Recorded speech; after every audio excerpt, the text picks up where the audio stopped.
So, good morning everyone once again, and welcome to Cluj International Airport for the 4th edition of Regional Air Transport Conference. I would first like to salute everyone that has made it here today and congratulate you for all of your important contribution to the success of this year's edition that we anticipate. First of all, I would also like to congratulate our artists from last evening, where we had a classical music concert at the Hungarian Theatre. Evgenia, Nina, and Yanis for the wonderful performance. It was a great way to start a new conference here in Cluj, and one with tradition seems to be, because today, on the 8th of September 2025, we see the 4th edition, along with our good friend, Mr. Kostas Iatrou, CEO of Air Transport Platform, Air Transport News Platform, an important partner of Cluj Airport throughout time. And I would like to invite him on stage to say a few words in the opening of our conference today. Hello, Costas. Thank you, Sorin. It's really an honor and pleasure to be here in Cluj and be with senior people from the air transfer industry. You know, it's like yesterday when I had a talk with David in March 2022 to organize a conference, and now some years later we have the 4th edition, and really I'm pleased to have always senior people from the air transfer industry, and I would like to thank all of you that you are here today. Our strategy with the Regional Air Transport Conference to bring senior representatives from the aviation sector. Every year we try to have at least one regional organization, and we are pleased today to have AIRE and its CEO and president, and this complete, let's say, the puzzle of the European airline associations. We had in the past, as you know, Airlines for Europe. We had also AIRE, and also in international level, TIACA, the Cargo Association. And then thanks to Michael today, we'll complete the puzzle of the European Airline Association. And we finish, well, let's say, the puzzle with the one that it's the oldest in aviation in the European level. Then that's really thanks, Michael, for being here today, and we're looking forward to hear your speech. Therefore, you know, always we try to have a topic link with the current environment that we operate as an industry. And then that's why today we talk about regional developments that is quite critical, as you know, in European level, and also geopolitical challenges that we have in Europe, and not only then affect our operation. And we have a high-level panel discussion later today talking about tackling all this. Don't forget, in 2 weeks from now, we have the ICAO assembly that is every 3 years. Then we tackle many issues that are affecting our operation, and we will be really happy to, you know, before the assembly, to hear what is from senior people from the transport industry, what is the main topics of importance. Lastly, I want to thank also David, not only Katalin, Radu, among others, because as you know, and Michael, of course, that you know, last year we signed a declaration we call Aviation for All. And then this is quite critical for our industry to work as a team, all together, all different stakeholders. For those that you follow what we do, 43 organizations and also companies sign this declaration that include all the ecosystem of the sector. And I'm really pleased because this declaration will be, it's already submitted and will be presented as a working paper in the upcoming ICAO. Then there will be an action, let's say, from countries to support what we signed a year ago. Then what we do, it's not just words, but an action for the next step. Again, I would like to thank Cluj to co-organize for the 4th edition. And as I said also yesterday, I feel with my family here like home. Unfortunately, we don't know so much Romanian yet, but you know, it's really a nice feeling to be here, a nice atmosphere, fantastic weather, fantastic people, and David with his team made a fantastic, again, work to feel really not a guest, but as a family, all of you here today. Then many thanks, mulțumesc, and looking forward for a really fruitful day. Thank you. Thank you, Kostas.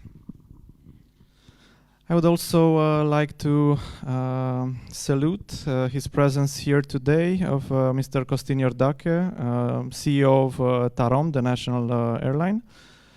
And just to make a short joke on the day we're living today, actually, it's Monday, it's when school starts in Romania.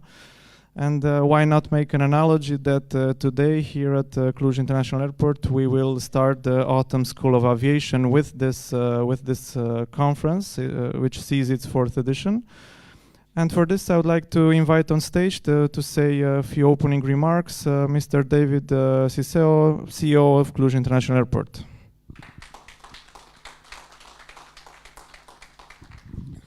Thank you very much. Welcome to the 4th edition of the conference with Air Transport News. Congratulations to Kostas. He is very involved not only with Air Transport News, but as a global aviation world. He will be present in ICAO in September. He really is a leader in world aviation. Thank you very much, Kostas. Also, we are very honored to have here Michael Harrington, president of Airline International Representation in Europe, a very powerful organization, and he's very involved in the world aviation, but in Romania and in Cluj, our traffic with Europe is more than 90%. So we are very happy that Michael Harrington is here with us. Mr. Costin Iordache, TAROM is the oldest airline which operates here in Cluj, and we congratulate Mr. Costin Iordache for very good results for TAROM. He really managed to increase the results, operational and financial results of the airline. Mr. Cătălin Radu, our friend, he also is a global leader, and it is unique in the world. He was General Director of Civil Aviation in Romania and in Kazakhstan. So it is unique that he had this position in 2 countries. Former president of ECAC, very good experience in ICAO, and also as very good results in Kazakhstan as general director of civil aviation. The President Tokayev honored him with an award and decorated when he finished his job there. Mr. Professor Petros Kavasalis, Vice Rector of Research and Innovation, University of Aegean. He is very involved. Already they started a project with Transylvania Bank for an EU wallet, and probably it will be a good opportunity also Cluj Airport to cooperate. A very important project funded by European Union, so we are very happy that Transylvania Bank, the most important bank in Romania, and the headquarters in Cluj is cooperating with AIRE University. Thank you very much, and we wish you success. Thank you.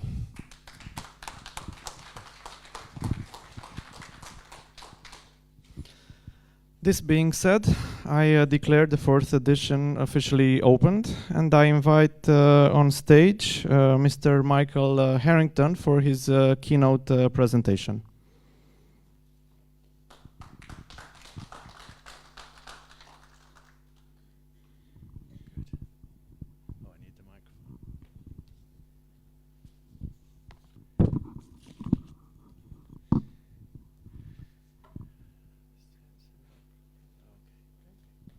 Thank you, and good morning, everybody. Thank you very much, Kostas, for the invitation.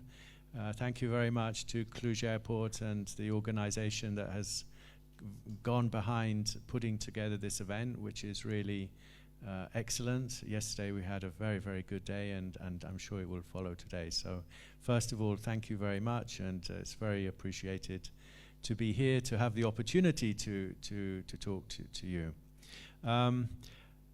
I really just wanted, first of all, to start a few minutes, because I'm sure some of you are wondering, AIRE, what is AIRE? How does AIRE work?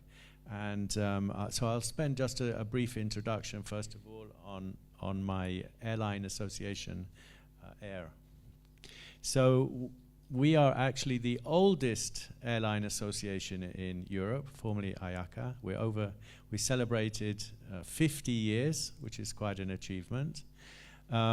We represent a number of key EU airlines. We also have a very special position. We represent Turkish Airlines and a number of airlines in Turkey, which is a very strategic and important point.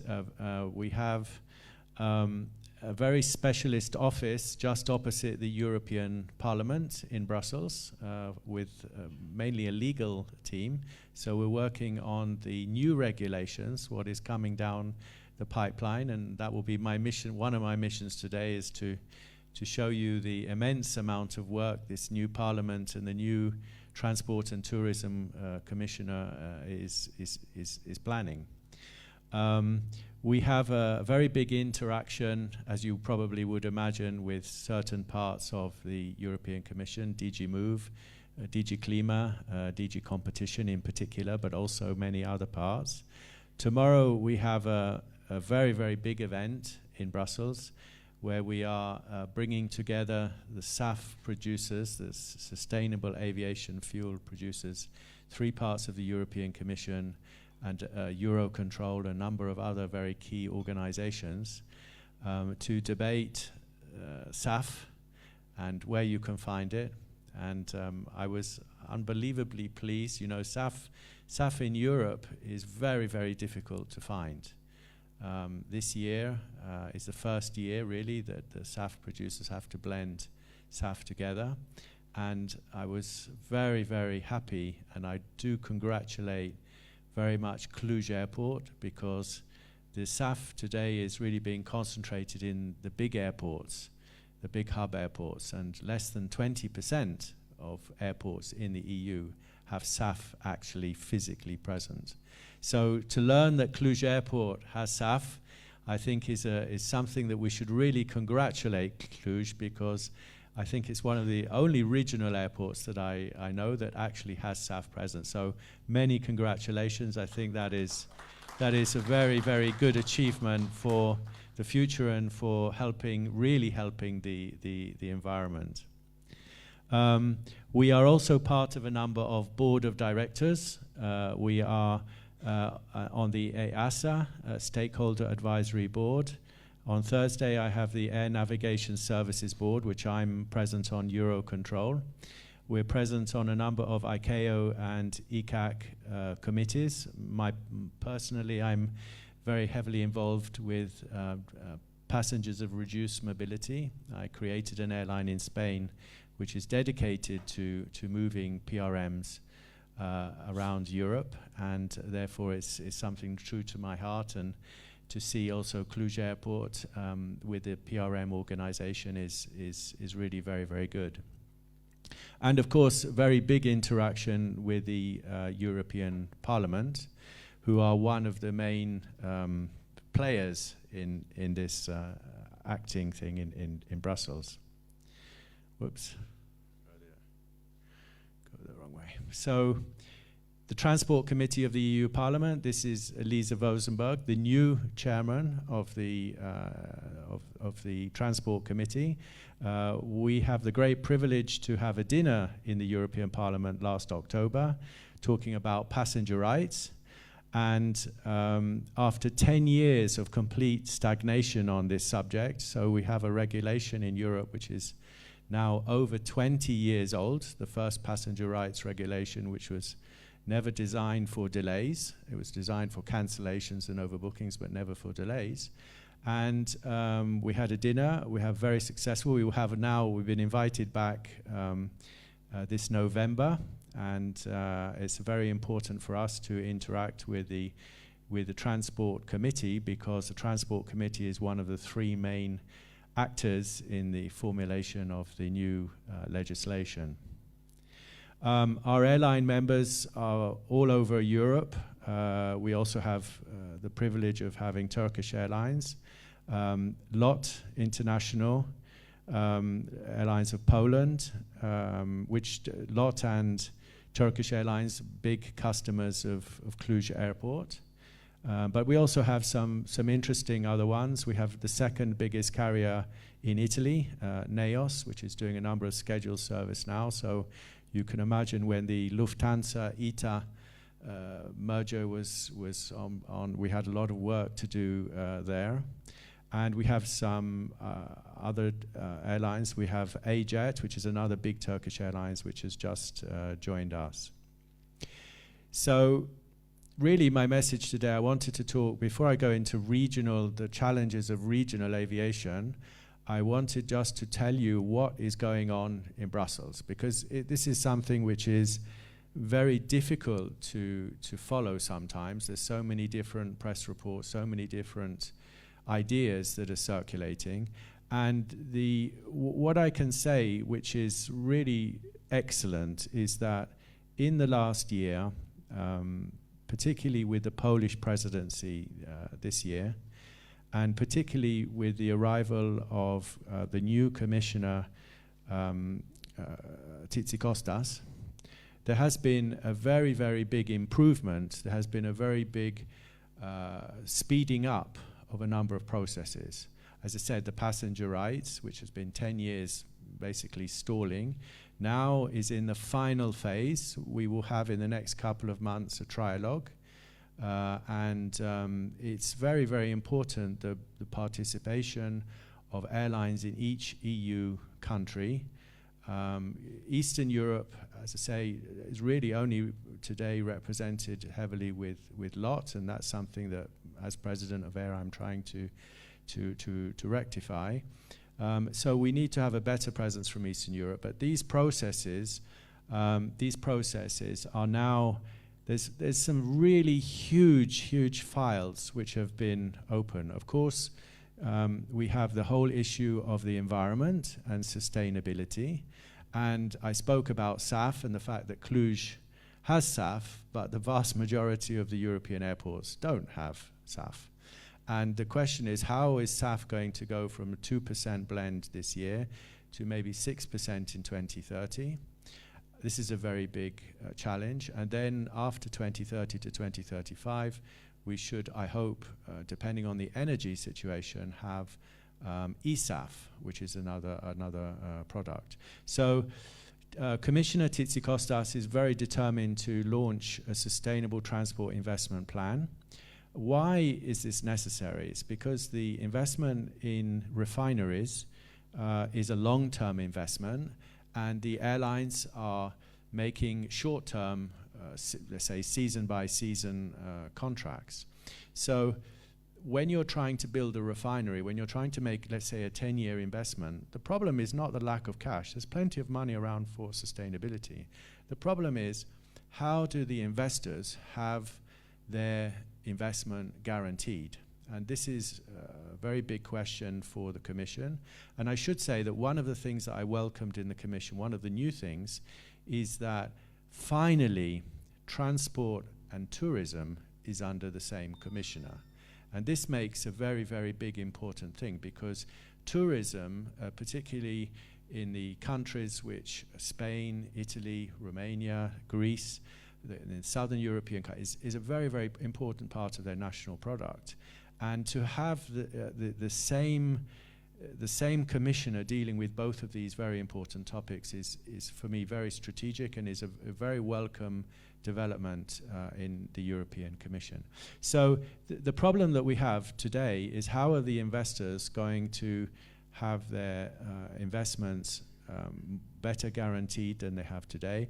And of course, I hope the European Investment Bank will join the STIP, and this is what will happening. You'll see that by latest October there will be some announcements, and hopefully we're very, very much involved in the input and the design of STIP, and this will have a very big impact in the future of sustainability.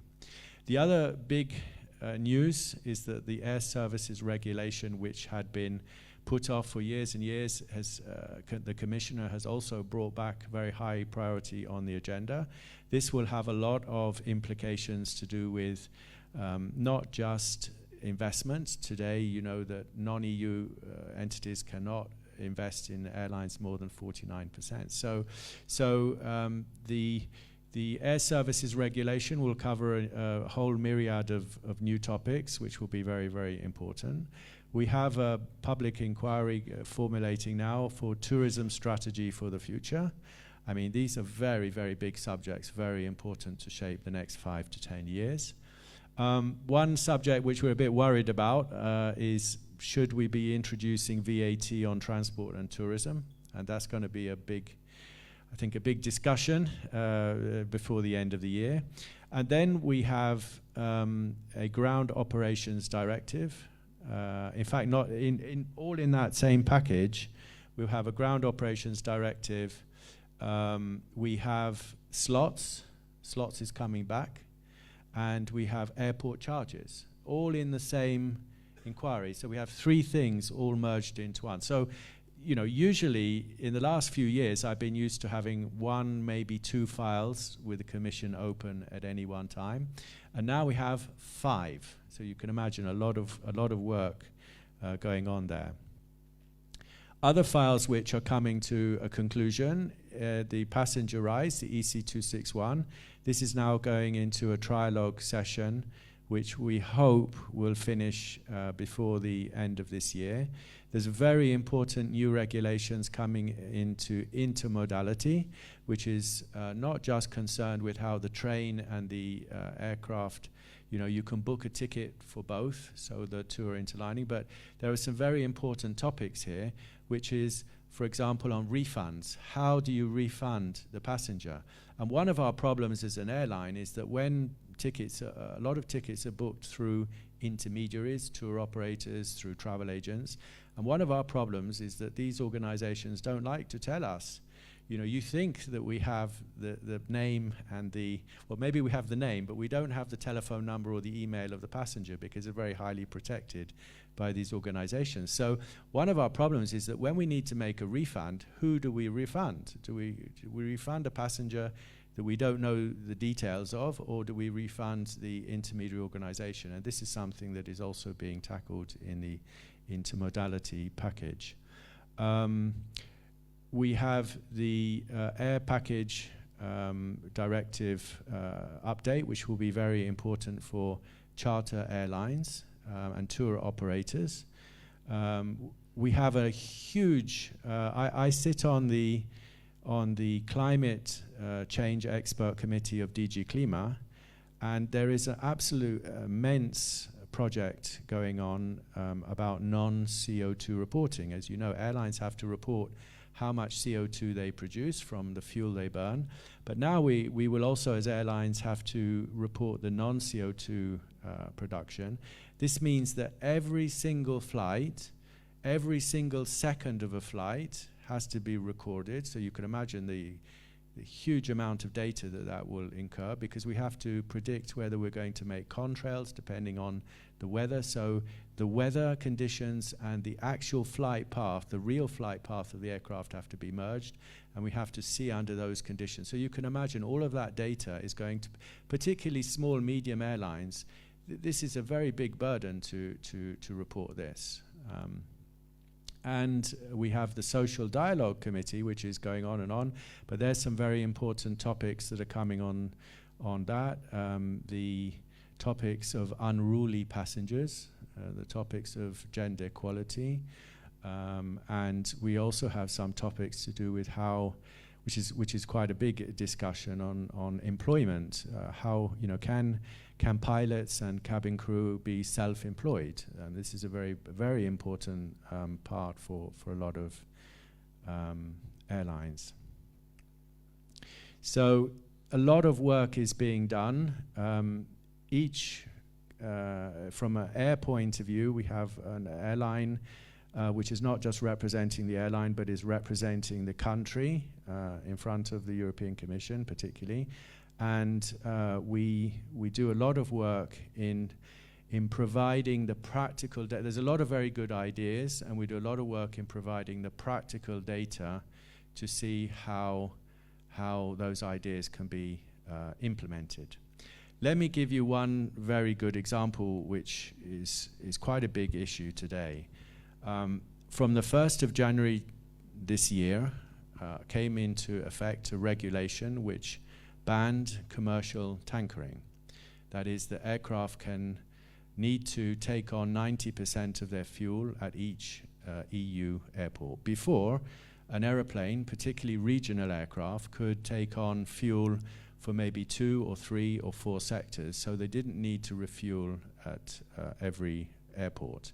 But as of the 1st of January, this is banned, unless there's some safety reasons, there's some exceptions, but overall this is banned. And there's a good reason for this banning, in that the extra weight of that fuel on the first leg will burn a little bit more fuel, and this, of course, produces more CO2 and is not good for the environment. But one of the practicalities of this, which was not foreseen at the time, was that this regulation came into effect also with the refuel regulation on SAF. And SAF, as you know, is very difficult to find, even if it only has to be blended at 2% today with the fuel. The fact is that the SAF producers have concentrated what SAF they have in the big airports of Europe. So more or less around 20% of airports in Europe physically have SAF present, and including Cluj, which is great. So what does that actually mean? It means that if you're in an airport, let's say Paris or something, and they have a SAF, you could today tanker the fuel with the SAF to your outstation, to your destination, and therefore you would not need to refuel to come back. And therefore, overall, you would be burning less fossil fuel. And that's what the whole thing is about. How do you burn less fossil fuel? Unfortunately, tankering is banned. So if today you have to take on 90% of your fuel, it's no problem for the first leg, because the first leg you will be departing from a main base where you probably do have SAF. But on your return leg, you have to now uplift 90% of your fuel. And therefore, on your return leg, you will probably be having fuel with no SAF whatsoever. If you do the maths of this, you will find that you burn more fossil fuel by not being allowed to do tankering, rather than what was supposed to happen, which was by banning tankering, you would be cutting fossil fuel. And this is one of the practicalities that, you know, when you make new legislation, we have to be very careful to point out to the Commission, to point out to the Parliament, because it's very difficult to see these consequences. Another consequence very close to my heart, which nobody really foresaw, was the effect that this ban of tankering has on passengers of reduced mobility. You know, what has tankering got to do with passengers of reduced mobility? Well, passengers of reduced mobility should be boarded first, and if you have an airport with no loading bridges, the boarding is usually done by Ambulift. Now, if you have to refuel at every single airport, you cannot use an ambulift whilst you're refueling. So what is the consequence of that? Is instead of the PRM, the wheelchair passenger maybe being boarded first, which is what should happen, the refueling has to happen, and therefore most passengers are boarded before the PRM. So the PRM is now in a lot of airports boarded last, and this has a very devastating effect on the stress and on the whole loading of PRMs. So this is a very big topic. You know, PRMs is very special, and particularly here at Cluj Airport, you know, we have to have a special service. A lot of money is invested, and when the refueling is interfering with the loading of the PRM, you know, this is something that I think really needs to be addressed a lot better. So I've given you sort of a flash, and I'm going to leave some questions for last, so I'll finish at just 10 minutes to allow some questions and things. But what, you know, the challenges of the regional transport sector is really quite difficult today, the regional transport sector, because the number of regional routes that we had pre-pandemic, a lot of these regional routes were cancelled due to the pandemic. We still have not got back, in terms of number of routes, back to the pre-pandemic level. So in that sense, we're still damaged by the pandemic, and the regional air transport is absolutely critical for the economic and tourist development of that region. I cannot stress this more. It's something that we take for granted, but revenue passenger kilometers are directly responsible for GDP. And the better we can develop our regional air traffic, the better will be the economics and the tourism of those regions. For regional airlines, slots and airport access is difficult, but is going to be even more difficult. There are some very, very strange ideas going around at the moment where airports will be able to choose their slots according to the size of the aircraft and things, and of course that could make, this is not a regulation, by the way, this is just an idea that is being floated around, but a very dangerous idea that we're trying to kill. So slots and airport access is always a difficult one for regional airlines, and this fact that airports could focus on volumes rather than on, let's say, regional routes and things is something which we have to keep our eyes open. The national carriers tending to focus on their main hubs, which is a good thing, because it's concentrating the services to the capital city or the main economic city. But one very, very big issue which is affecting regional air transport is the price of SAF. You know, we've talked about the lack of SAF, because SAF is very difficult to find, particularly in Europe. And one of the reasons why it's particularly difficult to find in Europe is because the European, several years ago when the legislation was made in order to define what would be SAF, I don't know if you know, but in Europe the bar was set much higher than in the rest of the world. ICAO made a definition of SAF which allowed the feedstock, that is vegetable oils, things like this, to come from crops. Now in Europe, the bar was set much, much higher. And you can only produce SAF from used vegetable oil, from used fats and things like this. And the problem is where do you get this from? Because there's a limit, you know, there's a limit to the number of restaurants, there's a limit to where you can get this fat. So Europe has a much, much tighter regulation, and as a result of that, there's less feedstock available, and the price of SAF today is astronomical. You're talking 3, 4, 5 times more than the price of kerosene. And that, at 2%, that doesn't make such a big difference, but over time, you know, our objective is to get the SAF up to 50%, which is sort of the safe level. Of course, when SAF becomes even 10% of the total price of the fuel, if SAF is costing 3, 4, 5 times the level of kerosene, it's going to make a big difference on economics. And the smaller regional airlines, which don't have such a negotiating power as the big flag carriers, etc., of course are finding not only is the price very high, but the availability to get the SAF in the first place is extremely difficult. So this will be an increasing challenge in the future. But there are a number of opportunities also for the regional transport. As I said, the number of routes that are still available to develop is extremely good. There's a lot of opportunity in route development.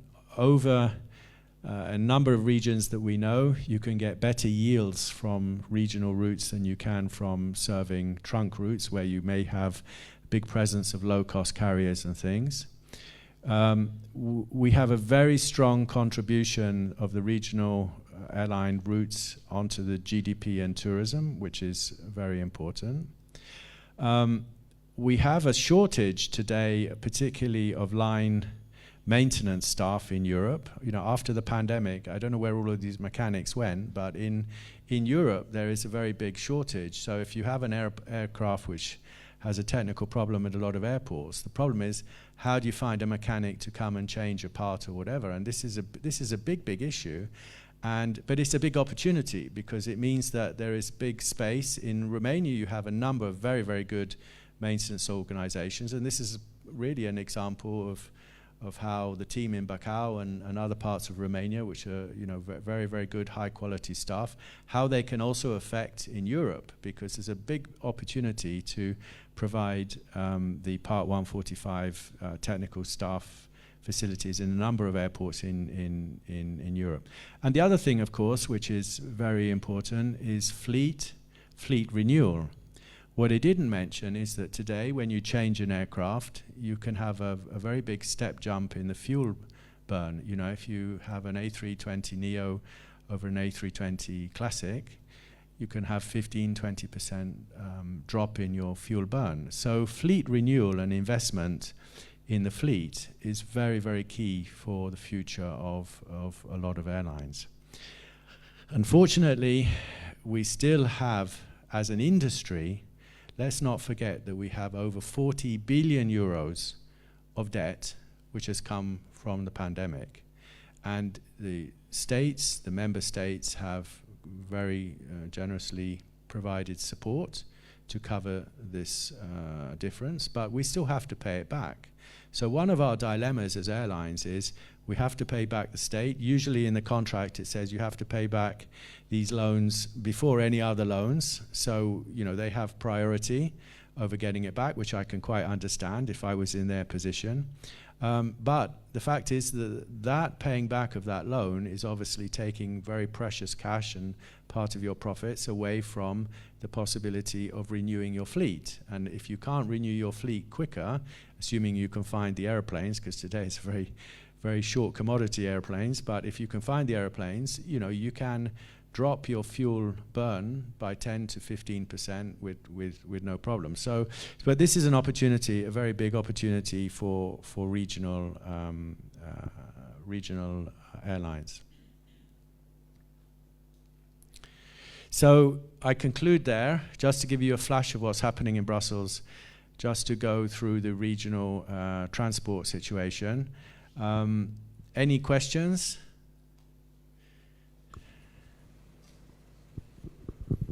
Yes. Michael, very interesting presentation, and you give food for thought for our panel that will be later. My question was simple. Are you optimistic? Well, the one thing that I'm very, very happy about is the changes that have happened in Brussels over the last 8 months. The new parliament, the presence of Elisa Vosenberg as the chairman of the Transport Committee, the presence of the new commissioner, Ciceo. I mean, these people are very, very can-do attitude people.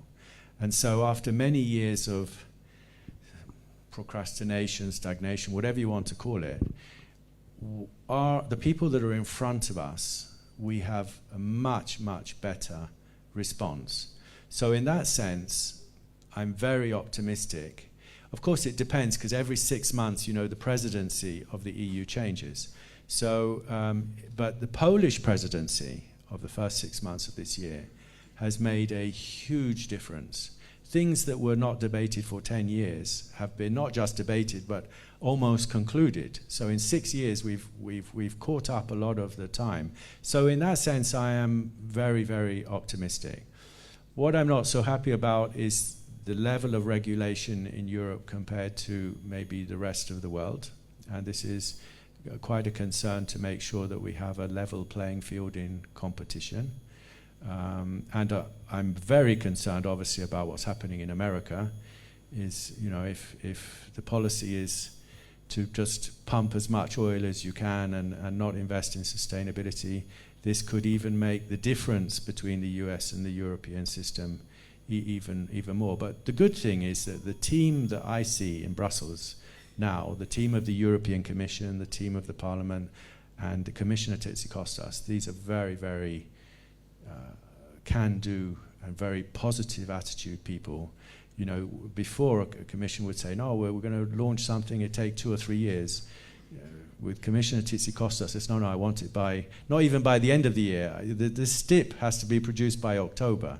So I'm very happy with the team that is in front of us. But it's very important as airlines that we have a good representation from because all the different countries, you know, we just had a new member joining us, which represents all the Baltic states. You know, the problems that are in the Baltic states, also particularly because of the war in Ukraine, are the spoofing and things like that is very different from the problems that we have maybe in France, in Italy, and well, Spain is another film in itself. So having a good representation and having a good Eastern European presence in that discussion with the Commission, the Parliament, and the Council of Ministers is key. But in the last 6 to 8 months, I've never been so busy, but I've never been so satisfied in taking forwards a number of aviation subjects, and I think that hopefully with the next presidencies, this will continue. Any other question from the audience? If not, I would just like myself to ask one question to Michael. How do you feel about Romania aligning to all of these regulations of high interest these days in Europe? There is a very good story that I was telling my children the other day about a forest fire, which is of course the environment, if you take it this way, and a lion was coming out of the forest, big lion, okay? Then hummingbird was going backwards and forwards and taking some water and taking the water on the fire in its little way.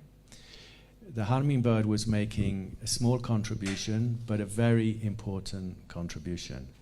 And Romania has huge opportunities in the future, maybe even more than some of the bigger countries.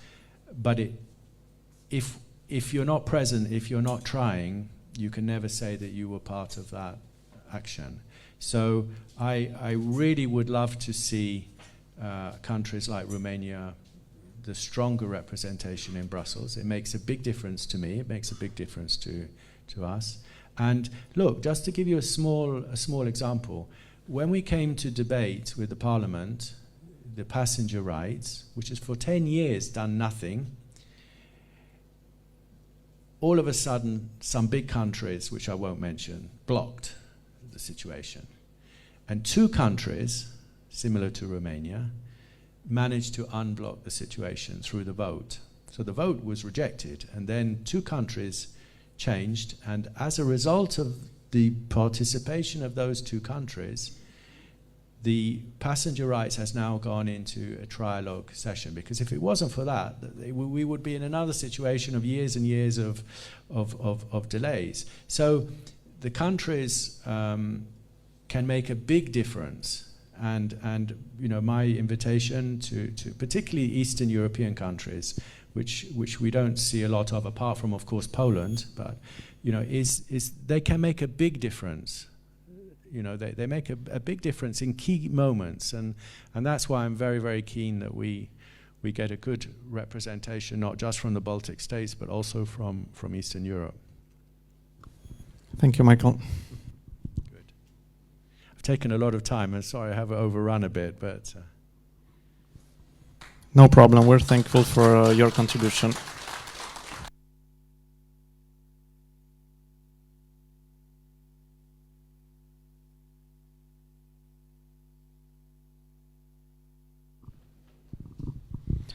And now I would like to invite on stage Mr. David Ciceo to give us a presentation of how Cluj Airport and also Romania as a country is, let's say, positioning itself these days in terms of passenger traffic and development. Thank you very much. It was a very interesting presentation, and all the issues Michael presented are very important for Romania and also for Cluj Airport. Regarding our traffic, as I will present later, Romania and Cluj, it is very connected to European traffic. We can see the passenger in Europe 2024 compared to 2023 plus 7.4% and a slow decrease in number of movements.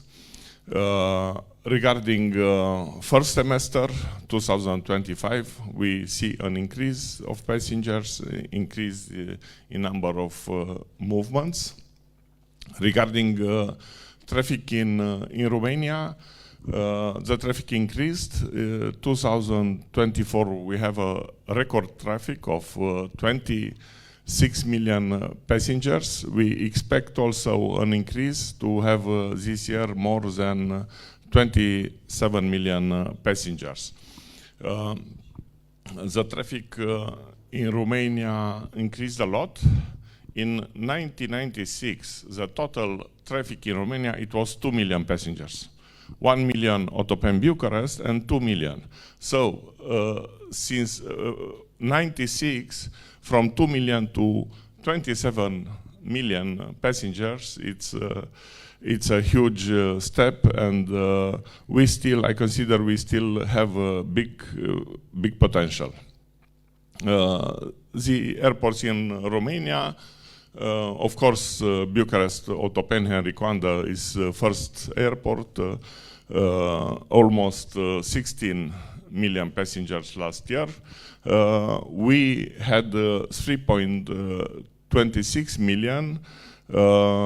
We expect around 3.5 million this year, and Iași is the third airport with almost 2.2 million passengers. Regarding first semester, we have an increase of 8%. What is very important, we have 1 year of Schengen. Very, very important for our airports, very important for passenger experience. And we can see in Romania approximately 70% it is Schengen, and 30% is non-Schengen. Regarding the allocated capacity, there is an increase of allocated capacity. What is very interesting, capacity distribution. Low cost in Romania have more than 50%. Wizz Air this year they have more than 47%. Ryanair 13%, Tarom 10%, and also the other airlines. Regarding top 10 destinations in Romania, London, it's the biggest, has the biggest share as a destination. Of course, we have a lot of other European flights. Regarding Cluj, it is located in Transylvania. We are the second city in Romania. We have a very good catchment area, more than 50 destinations, and as I said, we expect to have more than 3.5 million passengers. We have 17 Romanian airports. It is big competition. Also, Debrecen, it is our competitor in Hungary because they address to the same catchment area. 20 years ago, Budapest and Malev at the time, they considered Transylvania home market, and daily buses and minibuses went to Budapest. Now we have a lot of flights, we have a lot of frequencies, so there is no more buses from Cluj to Budapest. But from Timișoara is 3-hour driving to Budapest. Still a lot of passengers from Timișoara, they go to Budapest. Every day a bus from Timișoara go to Budapest airport.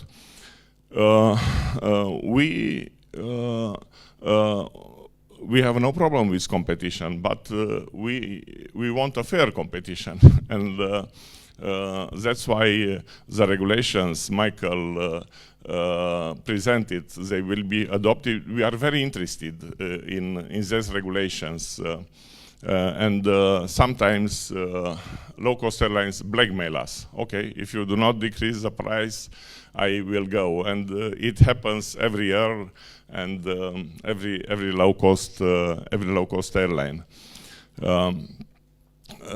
Our catchment area, we consider, is very good. We are the main airport in Transylvania.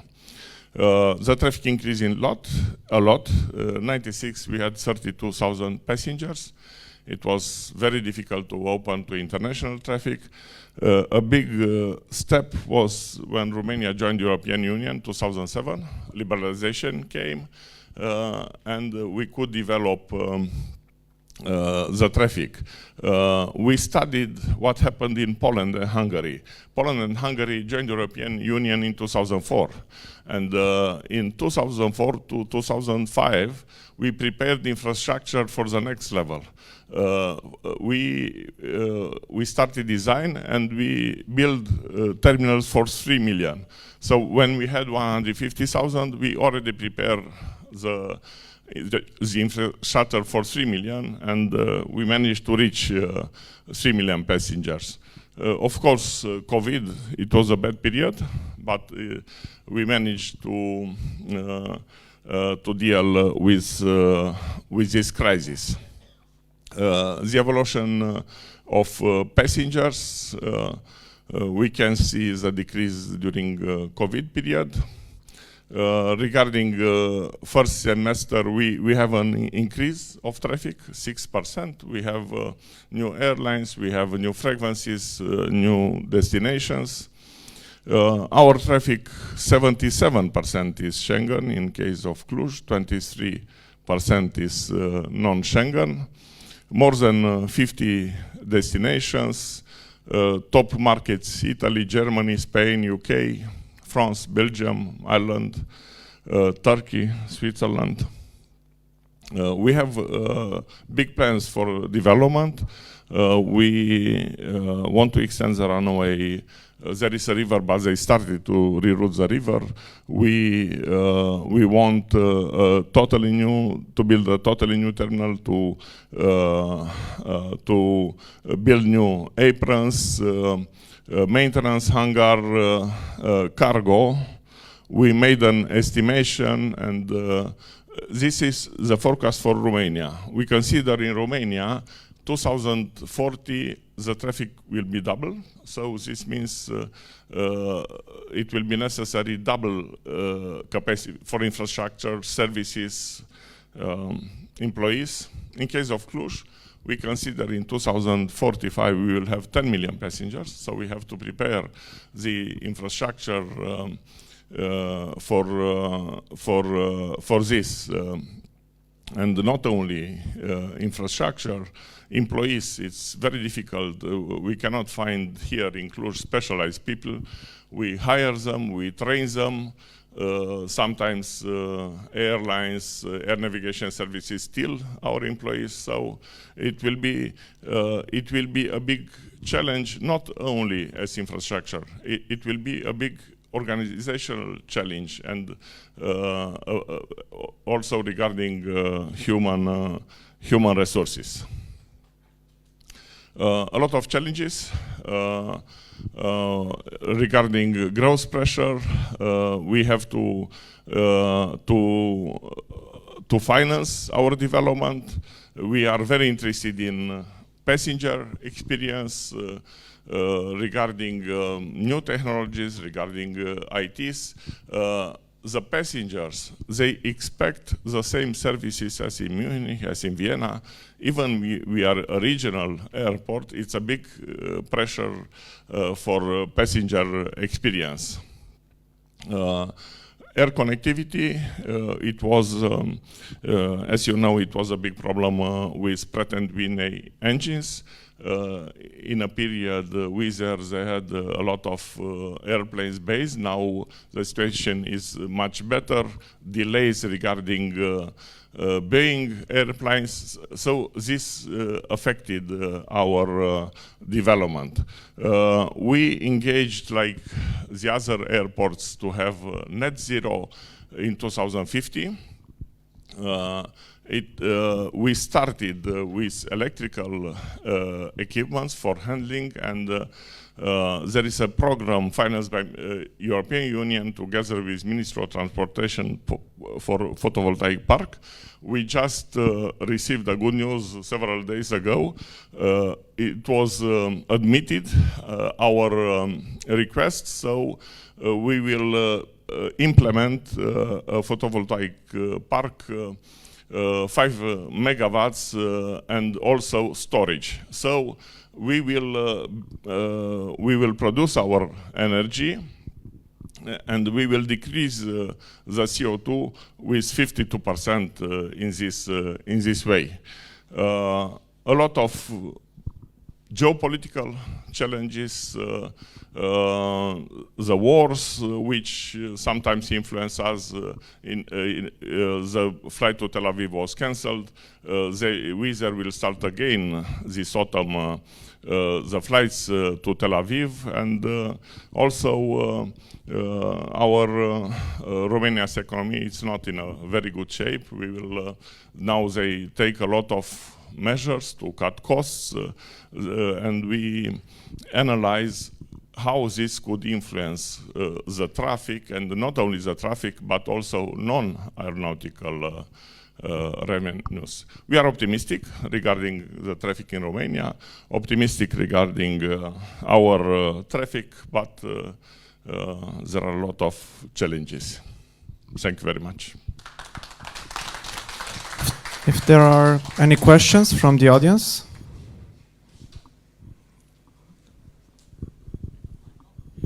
Thanks. No, thank you. Thank you for the presentation. We've seen in other airports the relationship between the airport and the local council, the local municipality.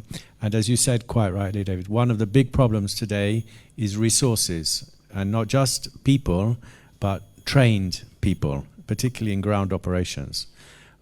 It's been very successful in other parts of Europe, apprenticeships, but the apprenticeships have to be sustained and sponsored and planned by the council, the municipality. So is this something that is on your agenda to make apprenticeships and to get the young people into, because it takes sometimes a lot of years to get this experience, and as you say, a lot of these people are being stolen by Middle Eastern situations and Eurocontrol and air navigation providers and things. So is in Romania this program of apprenticeships strong? No, it's not strong, but it's a very good suggestion. The law does not help us very much with this. We have strong support from the county council. We are owned by the region. They invested a lot in our airport. Now we are profitable, and we give them a part of the profit. But what we managed to do with Romanian Association of Airports to attract European money for training. We have a program, €1 million program to train 600 employees in all airports in Romania. And also together with the association, together with others, we train people. But this, we will try to see this kind of apprenticeship. Yeah, because the problem is not necessarily money, because if you have money to train people and then those people within 1 or 2 years are going somewhere else, you're training the people for somebody else. Whereas with the apprenticeships tend to be much more loyal people that are less likely to move in the short term. So apprenticeship programs from schools, from universities, tend to be, let's say, more successful in keeping people. So it's the problem is, in my view, not just a money problem. It's the source of the people that you are training, which is key. Thank you very much. We will use this, and probably I will contact you to discuss more details, to see other examples how, because we analyzed for the next 10 years in Cluj Airport, we have to hire around 1,000 people, because they will retire, they leave, increase of the traffic. So it's a big issue to hire 1,000 in 10 years, to train them, to keep them. So it's thank you very much for suggesting.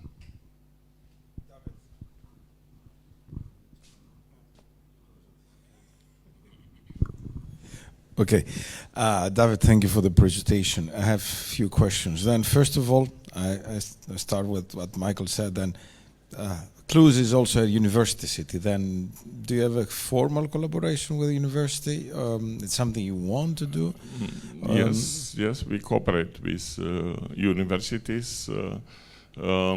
Also, they send students here for training, limited internship, 1 month or 2 months training. We discuss with them.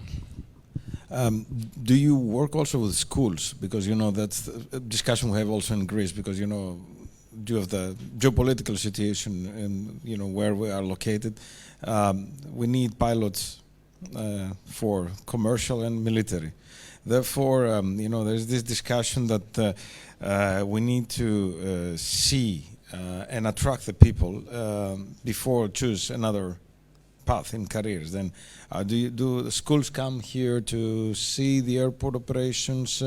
It's something you want to do to expand? We have visits from schools, especially young kids, but we should do more recruitment, and probably at the high school. They come to visit airports, they like this, but probably we should encourage more to see the kids, to see the opportunities here. Okay, then it's something we can work together also. I'll say some things also during the panel. You said about the expansion of the airport. Then the current runway, it's 2,190 meters. Okay, we can extend to 3,400 meters. The river is rerouted around 60%. They will finish, but because of the money, it's. It takes time. Then what will be the add value? What will be the add value for Cluj then, to accommodate bigger aircraft? Yes, to accommodate bigger aircraft, and in future we really see potential for intercontinental flights. We analyze for United States. Last year, from Romania, 430,000 passengers flew in United States. 65,000 per year from Cluj. With Munich, with Lufthansa to Munich, we have 3 flights daily. With Turkish Airline, LOT Airline, Tarom. So we really see potential in future for a flight such as Cluj, New York. And one last question, sorry, monopolize a little bit. Last year, thanks for this, that Cluj signed also the Aviation for All Declaration. What was the feedback from the community, from your partners regarding this? Very good feedback, because we are connected to international aviation. More than 90% of our traffic is international, so all the issues and all Michael's presentation also addressed to Cluj Airport. Any other questions from the audience? Thank you very much.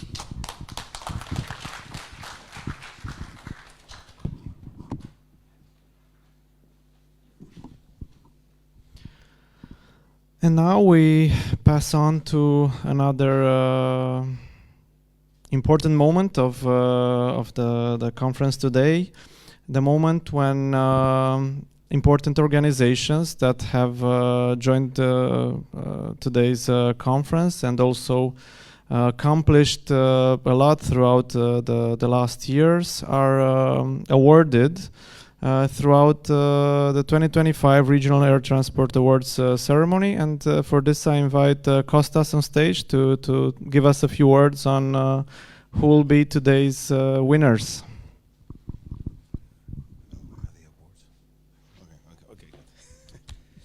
As always, we say it's important to recognize what organization and people are doing in this sector. Then what we do is not for granted, and we need an effort, we need a work to make it accomplished.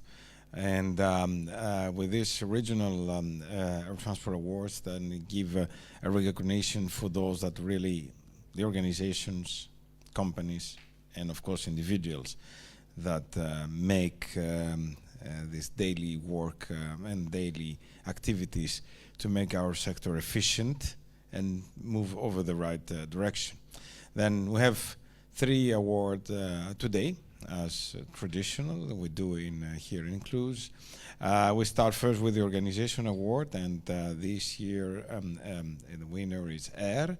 And before I will ask Michael to join for the award, I will say a few words. Well, I think Michael present most of what AIRE have achieved, and understand why they will receive the award. But just to say, AIRE is committed to supporting the aviation industry by providing timely, accurate insight into regulatory developments that impact the sector.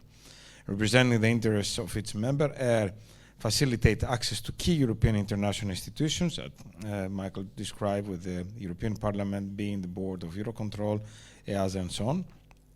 And of course with the regulators. Then as we already heard from Michael, AIRE is the oldest European airline association, founded in 1971, and of course they have a close collaboration with the key stakeholders. And being Greek, I'm really proud that my fellow Greeks do a good job in the European level in Brussels. Then I will ask Michael to join here for to accept the award on behalf of AIRE.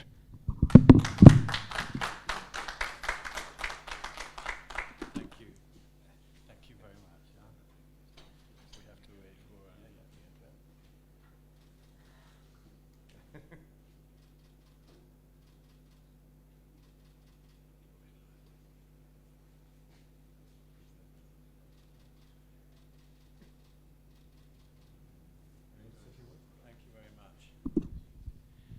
Well, it's a great honor receiving this award. Thank you very much.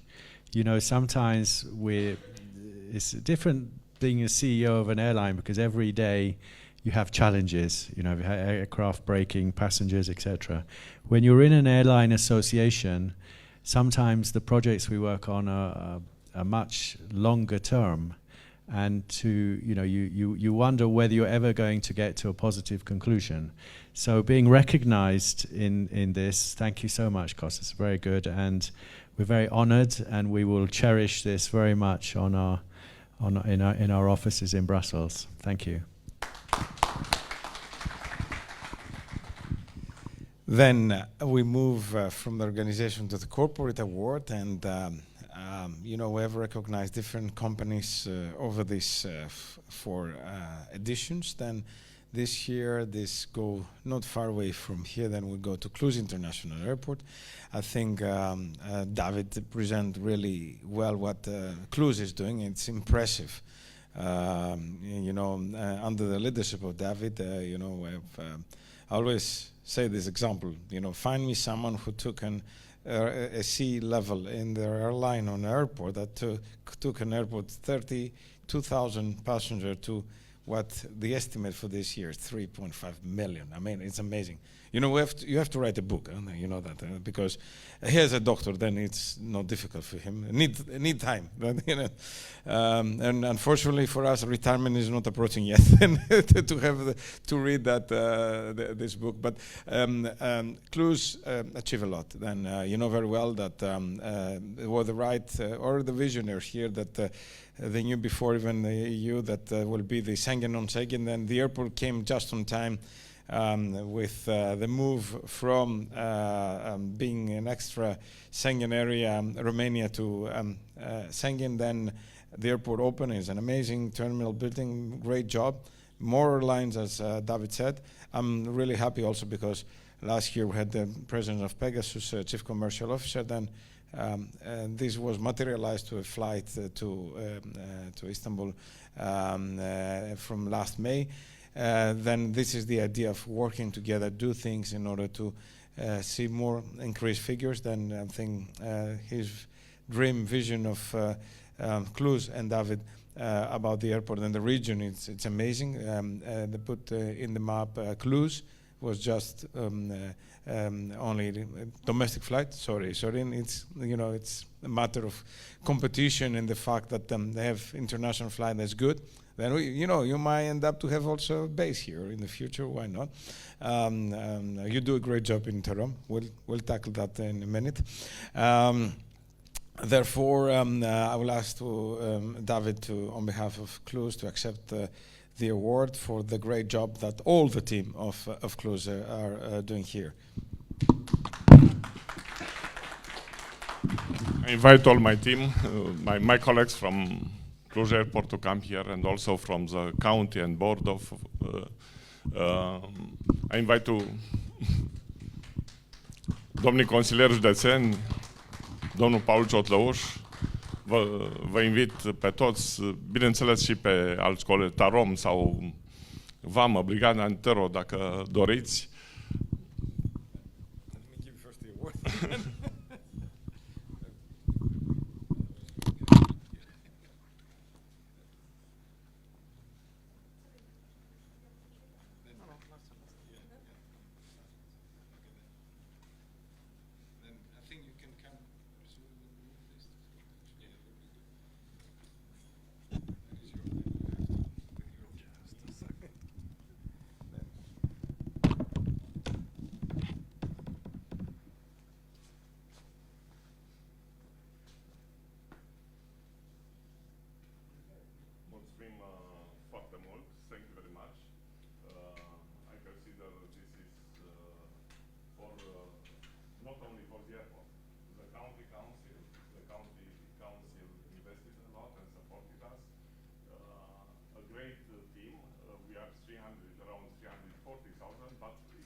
Airlines, the anti-terror brigade for security, border police, transportation police,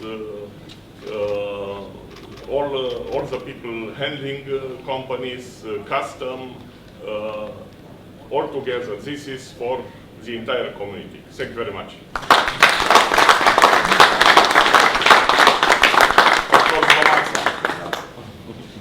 Thank you.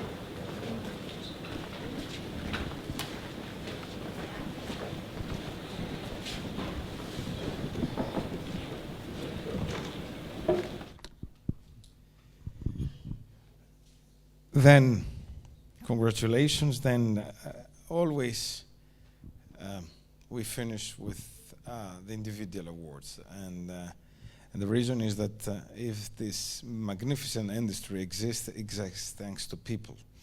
And again, using Michael's words, you see when some people change, how things change.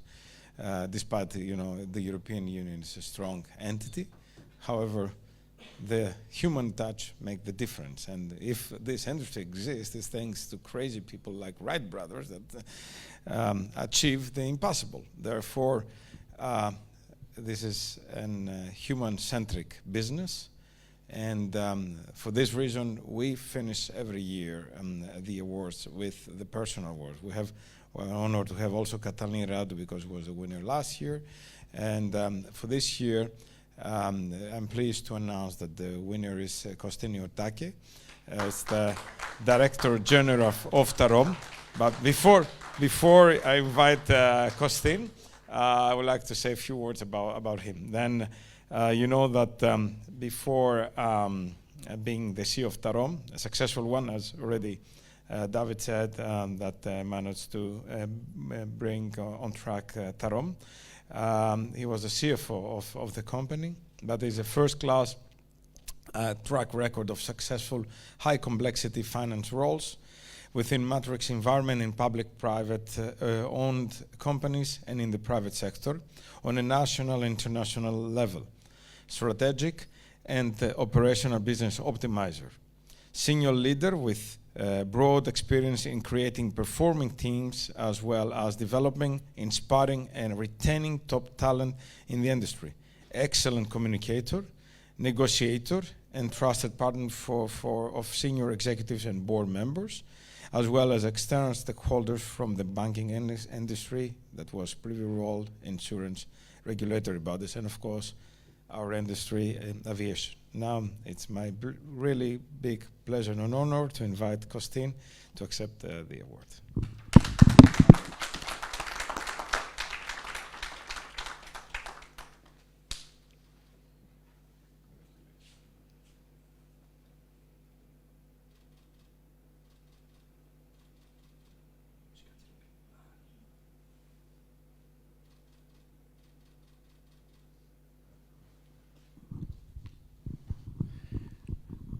Hello, thank you everybody.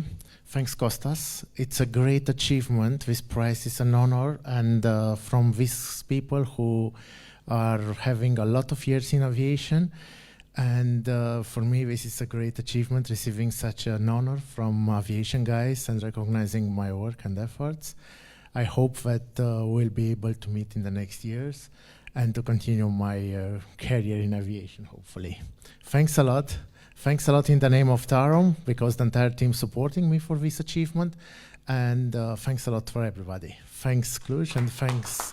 It's a pleasure to be here, and it's something really, really nice. Thank you.